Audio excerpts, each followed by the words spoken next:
Welcome to the 2025 Waste Management Open Draft. Mason and I are back. We've been doing drafts for all the majors, but we're kind of excited for this Waste Management Open to get kicked back up, get the party started. So wanted to do a draft for this one. We're going to do 5 guys each with one dark horse, and we kind of discussed has to be not super notable, kind of based off the odds. We're going to play that one by ear a little bit, and they'll get a little bit of a boost to their points based on their finish since they are a dark horse. So should we start off by spinning the wheel to see who goes first? Let's do it. The wheel. It's my arch nemesis. I feel like you always get to go first. Red. Come on, blue. Red. Oh. Okay, well. Okay, first pick. Yeah. Okay. I don't think I'm going to waste too much time here. First pick, I'm going to go Scotty. Good pick. Number 1 player in the world. Like, maybe he's knocking some rust off from the offseason, but, I mean, his odds were they plus 300 on yours as well? Or you said 280? Yeah, it was, on the one I'm looking at is plus 300. I saw one that was plus 280, which is like unheard of. That's like Tiger stats almost. Yeah, and then it jumped to the thousands after him, so yeah, exactly. I feel like it'd be pretty silly not to pick him. Clear-cut first pick, and, even after taking time off due to the, glass that broke in his hand, he still finished 9th last week, was number 1 in strokes gained approach. So, this is a course where it looks like strokes gained approach is one of the most important stats. So it's going to be really important to hit your irons really close, and who better in the world to do that than Scotty? Yeah, and it's a birdie fest. So if he gives himself more looks than anybody, like even if the putter isn't super hot, he just has to make enough. So yeah, exactly. And 2-time, winner of this event. Nick Taylor won last year, but the 2 years prior to that, Scotty had won, and he came 3rd last year. I mean, it's a clear first pick. So I guess I get the next 2 picks here, right? Yeah, you'll go back to back. I kind of forgot about that. Yeah, that's why I didn't mind too much you getting the first one. But with my first pick, I'm going to go with Hideki. He's off to a good start this year. He's second in the FedEx Cup right now. He won the Century, shot 35 under par, which is unheard of. He almost averaged a birdie every other hole, almost getting a 36 under par. So obviously off to a good start this year. And the last couple events have been okay, actually progressively worse. But, Hideki's had some great success at this event. In the past, he's won it in 2016 and 2017. He finished second in 2015. And we were talking about it before the podcast. A lot of the players that play well at this course continue to play well. Ricky Fowler finishing second and then wins it in 2019. Gary Woodland, I believe, has done well in this tournament in the past, won it in 2018. Webb Simpson, second in 2017, wins it in 2020. Forgot about Webb. Yeah, and so there's a lot of if you play well at this course, this is one that you can continue to play well at. So I'm going to go with Hideki here. My second pick. Go ahead. Just to jump in, he's also a guy that, like, when he gets hot, he gets scorching. Yeah. And on a course where it's a birdie fest, like, that's a good guy to take. Absolutely. And my second pick, I'm going to take number 1 and number 2 currently on the FedEx Cup. I'm going to go with Sepp Straka. Wow. He won the American Express 7th at Pebble Beach, was leading it through 2 rounds, I believe, going into the weekend, and had a okay weekend, shot 70-72 on the weekend. Played well at the Century, shot 21 under par. So when you look at his numbers, 21 under par at the Century, 9 under par at Sony, 25 under at American Express and wins, and 16 under par at the Pebble Beach Pro-Am. So off to a great start this year, number 1 on the FedEx Cup. Those will be my first 2 picks. It seems like a weird one, but, like, he has been playing really well. And he's a good ball striker, right? Yeah, I love his swing. It looks so simple. Yeah. Yeah, and he just has so much momentum. It's hard to not take him. He's further down on the odds list, but he's somebody that I believe is undervalued comparatively to some of the players that are above him. So yeah, I think he's a good pick this week. Continue and ride the momentum out and see how he does. I like that pick. Okay, do I go back to back here now? Yeah, you back to back. Shoot.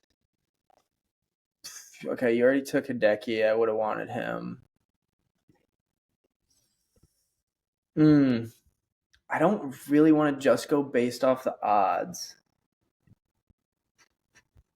But I think either way with either of these two picks, I'm going to go JT with one of them. So I'll go with him now. He's been kind of up and down, but trending, right? I think he has been trending. At least better than when he was at. I mean, because he was at rock bottom for a little bit. Oh yeah, a couple of years ago.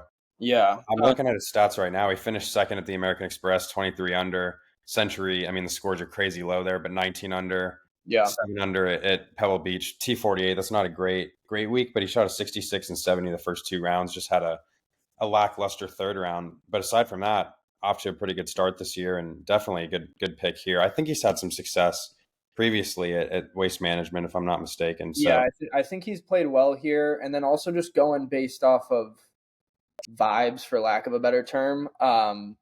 He's a guy that'll interact with the crowd. He'll embrace the environment, like get onto 16. He'll probably get them going a little bit, and I feel like those guys just kind of thrive at this event. They enjoy the rowdiness and they're ready to get after it. They're not the guys that fight against that, all the noise and all the heckling and everything. I feel as though they have almost no chance. You got to embrace it, and I think he will.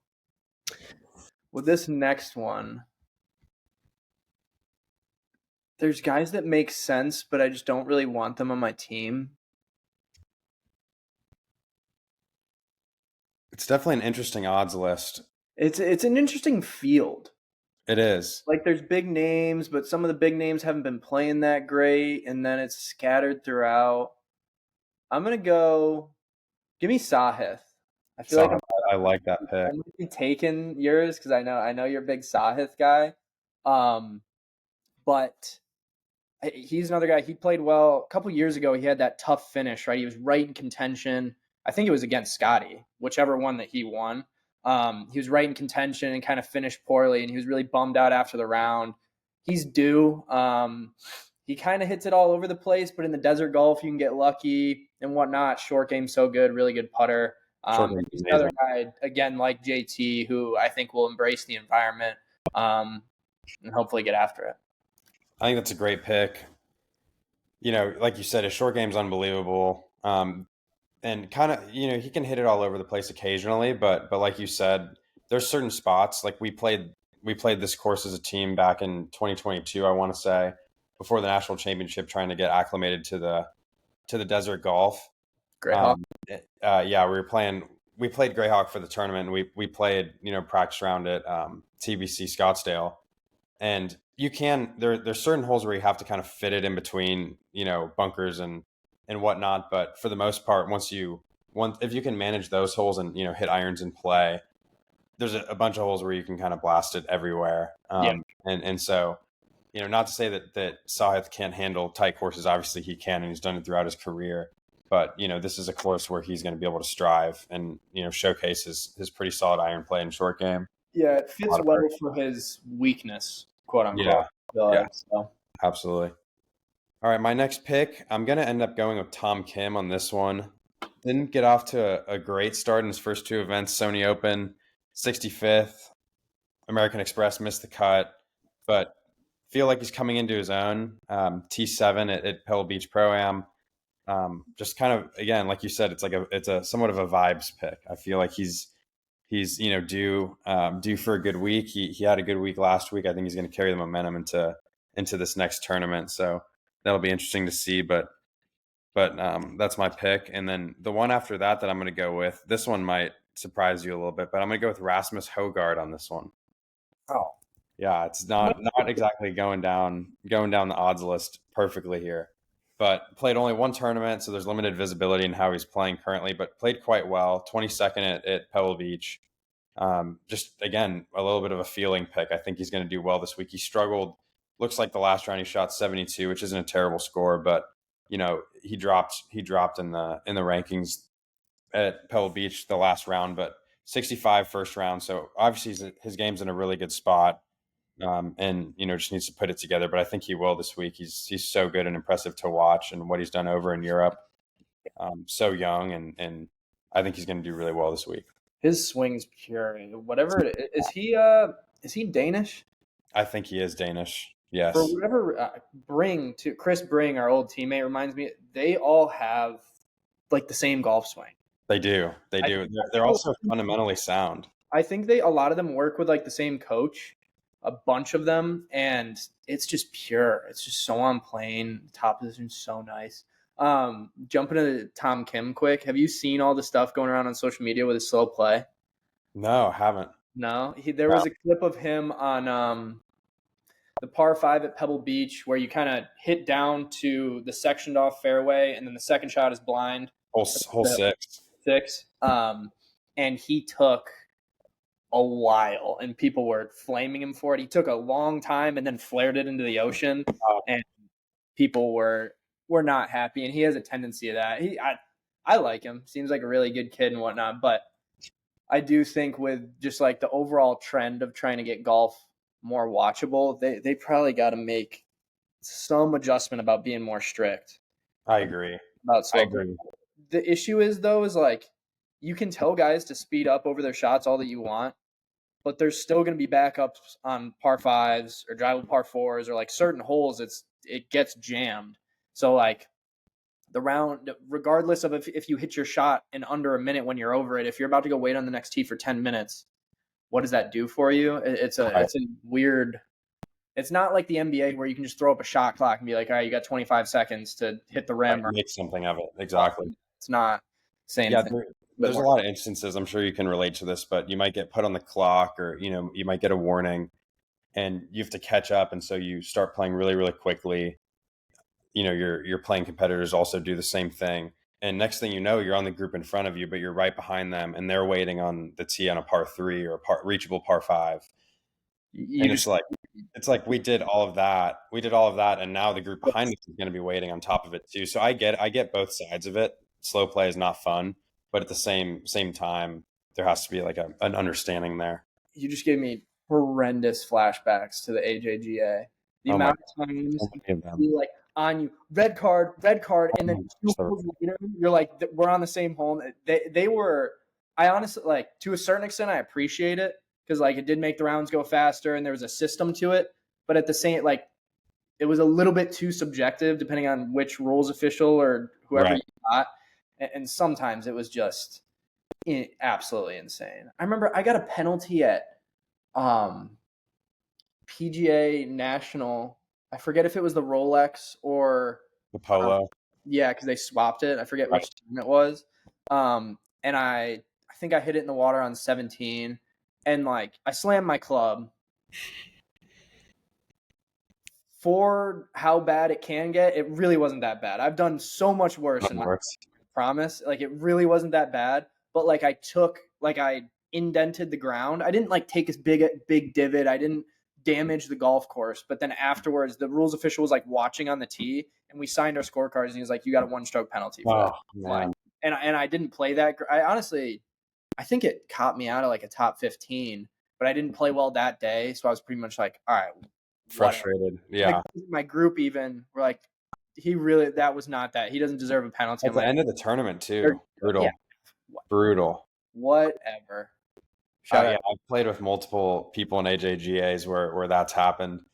Conduct related like issue or whatever. Sometimes it was warranted, but in other instances, I was thinking, oh man, like that was very borderline sketchy at best. But And I do appreciate that AJGA.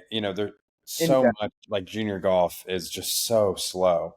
yeah, You sit there forever, and like you might play a 9-hole, 12-year-old event, and the 9 holes takes 3 hours and 30 minutes. yeah, So I appreciate the AJGA for priding themselves on pace of play. I think it's very important, but sometimes there has to be an understanding in certain instances. You might be looking for a ball for, at the time 5 minutes. mm-hmm.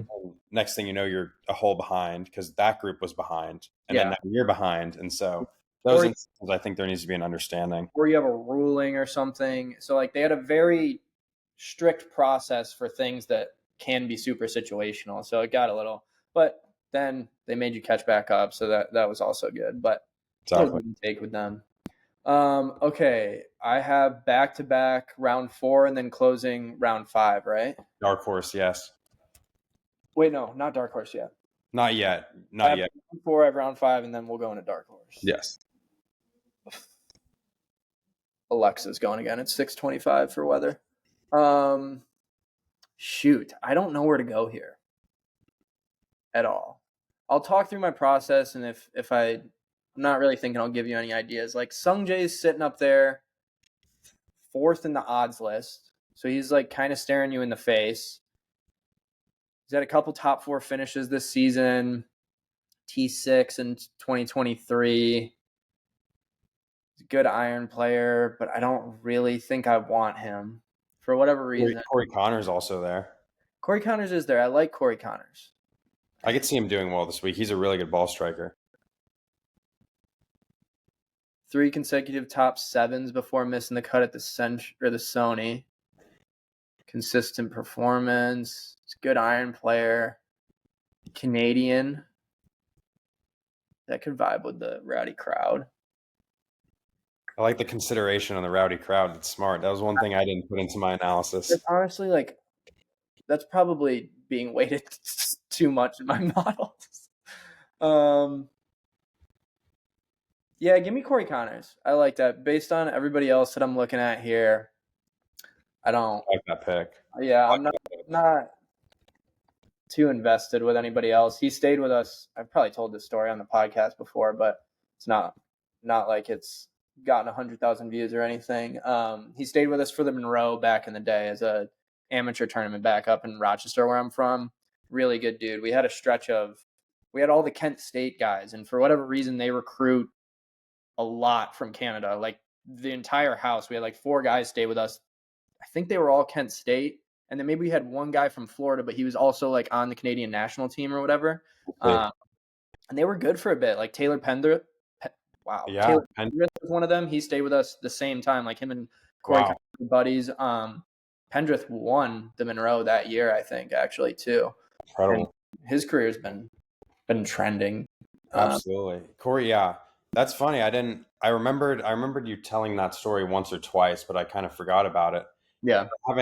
So what was Corey like at the time? I assume he was in college, like you said. Do you remember much of the experience? I was young, but he was a really good dude. Like I was at the age where I wasn't playing in the tournament yet, too young for that, but old enough to kind of go hang out with them, and they were nice to entertain me for a little bit before I had to go to bed. But they were all really, really good dudes. I mean, they fit the stereotype of Canadians being really nice. I don't remember too much about the interaction, but he was always smiling, really nice to my parents. That's awesome. I think if we pulled up to an event and like my mom and dad were there, kind of standing on the rope, he would possibly recognize them. Remember, that's awesome.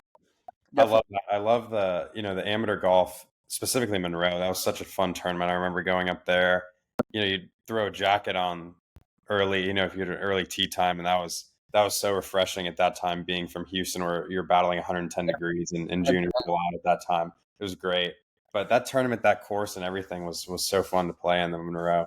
Yeah, it's a really good. I love that golf course. They kind of fell off with the marketing, I guess, with it, and then they had trouble with the elevated amateur series. What was that called?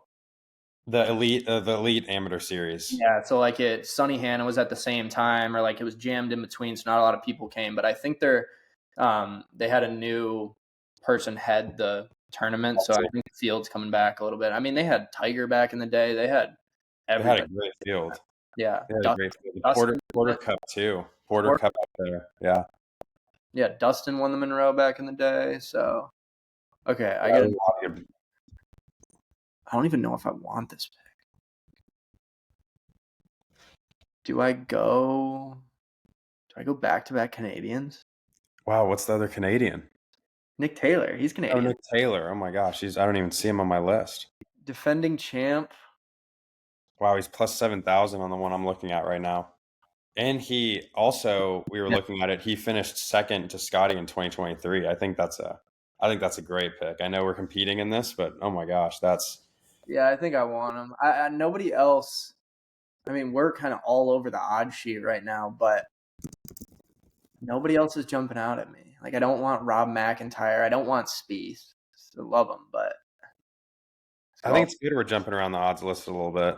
I like Nick Taylor a lot, actually. Not too much to add on, right? We just said finished second to Scotty. Yeah, Won last year. playing well this year. Is he playing well this year? Yeah, I Has mean, a win. Won the Sony 12th, the American Express. Got off to a good start. yeah. That's a great pick. Give me him. I missed him, if I'm being quite honest, mine when I was looking down. Your So model. is it my dark horse now? No. You have your round 5 pick, and then you can pick your sleeper first. Okay, I see. So I have one more pick, and then that. Yeah. So you have round 5 to close out your standard lineup, and then I see. you Okay, can sleeper. It's a weird field. it really is. I'm like looking at this. I'm trying to go through it. Who should I go with here? Patrick's down there. Wyndham Clark is hiding. I don't see Cantlay. I don't think Cantlay's in the field this week. Doesn't look like it. He would be higher on He the would be higher. He's played well here in the past. I'm thinking Akshay, Kurt Kitayama, somebody in that range. Homa sneaking around low. He's been playing, Almost way down there. Yeah, but he's again rowdy crowd. I know he's the guy for that. Right? And also, I think that might be his home course. Well, he probably plays there a lot, He regardless. plays there a lot. Yeah, I think he's based out of Scottsdale, so that could be quite good. You haven't picked Ben on, have you? No, I left him. Okay. All right. I think I'm going to snatch him with this one. Okay. I'm going to take Ben on. He's pretty high up on the odds list. This is the first one that I've really looked to the odds list to make my pick. But I think for the 5th round, it might be a good value bet to just pick whoever's the highest remaining. And I think he is on my list. So I'm going to go with Ben on. And again, another good ball striker. I think he could do well this week. So that's my round 5. Okay, sleepers. We're going ideally somewhat further down the odds list, but also not a huge name. So like Homa's down the odds list, but he's too well and too notable to be a sleeper. Right. So it's kind of there's not a strict standard on this, but we can have vetoes if we need it. Is it me or is it you? Yeah, you can go first since Okay. we're going back to back here. Okay, I'm pretty excited about my sleeper, honestly. Plus 11,000 on the odds list I'm looking at. Winner in 2018. I mentioned it earlier, somewhat mistakenly, and I'm glad you didn't. I got the first sleeper pick, but I'm going to go with Gary Woodland here. Okay. I really like that pick. I'm really excited about it. Played twice this year. Sony Open 16th, 11 under par. Pebble Beach Pro-Am 10 under par for 22nd. So 2 solid events. Mm-hmm. Good ball striker, hits it a long way. I think he can take advantage and have some shorter irons into a lot of these holes and make some birdies. I think he's going to have a good week this week, and I think he's going to build on the momentum that he has right now with 2 good weeks to start the year. Yeah, and he pumps it too. He had a crazy health. He did. I believe it was he's recovered from brain related. I believe. Yeah, brain lesion. Yeah, brain lesion. Crazy. Didn't even know about it. Apparently he was like dealing with a bunch of anxiety and didn't know what was going on, and then got diagnosed and crazy up. So seems like such a great person too. The people that I know that know him well just speak the world of him. So it's great to see him back, and it's great. Okay. I don't really know where to go here. Some guys that seem interesting to me, but I want it to be sleeper enough. Gosh, he went 11,000. Like that's deep. That is. Brian Harman sitting at 11,000, but I feel like he just has the polar opposite game and mindset to play. That's true. Wow, I'm surprised it's 11,000. Yeah, I think he's honestly since the Open he just struggled. Yeah, you can only make so many putts inside of 12 feet or whatever the crazy stat was. Like didn't miss inside 10 or 12 feet, something crazy that week. It was insane. What's Doug Gim's performances here? He's literally tied for last. He was playing it at AT&T. at Pebble Beach. He played. He always plays well at Sawgrass. He Some does. think he's got some highlights from. Finished 12th in Yeah, 2024. 21st the American Express this year, and then three very kind of mediocre events, but a Made good cut. week at the American Express, and also somewhat of a scoreable course. So could be something to consider. We got Hostler. We got like I feel like Minwoo would be a good pick, but I don't consider him sleeper enough. That's true. Yeah, he's borderline too. What about like a Charlie Hoffman? I know. I was looking at And Hoffman too. He's so Waste Management sponsored, it's with that. and I think he won this tournament, didn't he? I Yeah, believe he won this.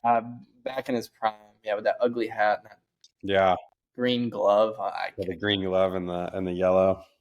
We're talking about him. I'll go with our Texas boy.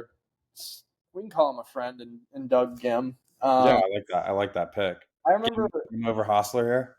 Yeah, sure. I mean, I think both have the potential to play well. Both really good dudes. Definitely different personalities. But I think last year I remember like swiping up on a couple of his Instagram stories of highlights of him, like making him. I think he might have made birdie on 16, getting the crowd going, and I he's think got you're really good energy. He's always smiling, and uh, maybe he just gets hot this week. It's another complete just going off the feeling of it, which for the sleeper I think makes more sense. I agree. I like the pick. The time we've been able to spend around Doug, he's such a nice guy, great player, had an unbelievable career at Texas, and he comes back a decent amount. I remember one qualifying round. I think we may have been playing with him. He came back and Yeah, could be wrong on that. I remember Cole was in the group, Doug was in the group, and maybe it may have been Parker. I can't quite remember, but he came back and played in qualifying and shot 67, I think, with us. So that was fun to see him up close and play with him quite recently. But I think that's a good pick. I think it's a good sleeper pick, and I like that you stayed in the Texas camp. yeah. I always, whenever I do these, I want to pick a good team, but I also want to pick players that I want to root for. You know, Yeah, I think that's smart. I feel like I accomplished that. But yeah, Doug's got an interesting golf swing. Stripes it. Does He has super super high hands and drops it in the slot. But I always remember Richie whenever he talked about Doug, just he raved about his iron play. Just says it was dropping on it all the time. Distance control was so good. Uh, yeah. and you notice that when you play with him. I played him with him more honestly when I was like committed slash being recruited to Texas and amateur. Like I remember playing with him at the Porter Cup. His dad was walking around. His dad is funny. He's a His riot. dad is really funny. But yeah, really good dude. So I'm excited to have him on the team. Um, Little recap here. My team, round one, I went with Scotty. Round two, I went with JT. Round three, Sahith.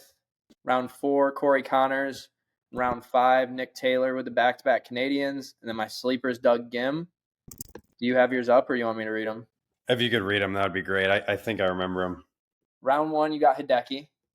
I like that. I Round like two, you that. got Sepp Straka, which is a good pick. Round three, you got Tom Kim. Round four, you got Rasmus Højgaard. Round Yep. five, you got Ben On. And then your sleeper, Gary Woodland. These are What do you think of those teams? What's your opinion? on paper. I think my team has more name power recognition, I'd agree. but I really like the way that your team is trending. It's interesting. Like Hideki, I think is going to be kind of all or nothing for you. I think JT is going to be a little bit all or nothing for me. Sahith and Tom Kim are interesting. I think Tom Kim is going to give you just like a solid A solid top week. 15 to top 7. Top, 25th or something. Yeah, I'm hoping for the same for Sahith, but I think he's a little bit all or nothing as well. I think Corey Connors is kind of my Tom Kim. I think he's going to give me like a top 15 finish, I think so hopefully. too. He hits it so well. Rasmus, Nick Taylor. Nick Taylor. Based on how he's played in this event, that might be the guy that wins it for me. Yeah, that's a great pick. To get it fourth round too. I think that was a a steal. That was a miss on my part. I would have probably taken him before that if I saw him still around on the board. Yeah, but this will be fun. I'll do the same thing with the Instagram stories. Try to Yeah, get up and running. We'll post this to close out the videos. I'm going to start doing a like, subscribe, follow the other channels across the line. We're on Instagram, Twitter, and TikTok. We got to get onto Apple Podcasts. That's a goal, but we're on the Spotify and the YouTube. But if you're listening, whatever platform, give us click a couple of those buttons to help grow a little bit. We're having fun with this. I'm looking forward to keep going. absolutely. Yeah, it'll be fun to watch how our players do this week, and it's fun to continue to do this. And we're going to keep more variety, whether it's drafts for majors or big events like the Waste Management Phoenix Open or the Players, whatever it is. So we're going to continue with that, and as well as instructional stuff too. So look for a good mix of content to come, and it'll be exciting. So thank you all.